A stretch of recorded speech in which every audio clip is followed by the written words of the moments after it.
आदरणीय उपमुख्यमंत्री अजितदादा पवार यांनी काही विधानं केल्याची गोष्ट माझ्या निदर्शनास आली आपल्या माध्यमातून आणि याविषयी अनेकांनी मला प्रतिक्रिया विचारली। परंतु आदरणीय दादा हे फार मोठे नेते आहेत, राज्याचे नेते आहेत।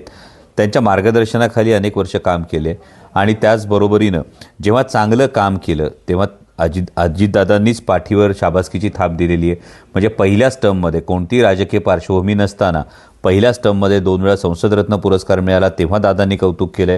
जेव्हा देशभरातल्या पहिल्या टर्मच्या खासदारांमध्ये 3रा क्रमांक मिळवला तेव्हा सुद्धा त्यांनी कौतुक केले। संसदेतली भाषणं असोत, नॅशनल हायवेच्या माध्यमातून जो निधी मंजूर करून आणला तो निधी मंजूर करणं असो, Pune Nashik semi high speed रेल्वेच्या कामाच्या संदर्भातला पाठपुरावा असो, इंद्रायणी मेडिसिटीसारखा प्रकल्प असो, छत्रपती संभाजी महाराजांच्या समाधीस्थळाच्या जीर्णोद्धारासारखा प्रकल्प असो, अशा अनेक प्रकल्पाच्या वेळी आदरणीय दादांनी प्रत्येक वेळी कौतुक केले, पाठराखण केली। आणि आज जर त्यांनीच विरोधात काही विधान केलं असेल तर लगेच त्यावर प्रतिक्रिया देण्याइतका मी मोठा नाही।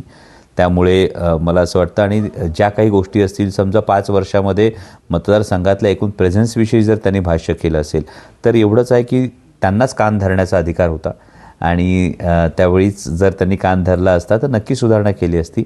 आता मी असं मानतो की त्यांनी हा कान धरलेला आहे आणि नक्कीच या पुढच्या काळामध्ये ही सुधारणा नक्की करेल।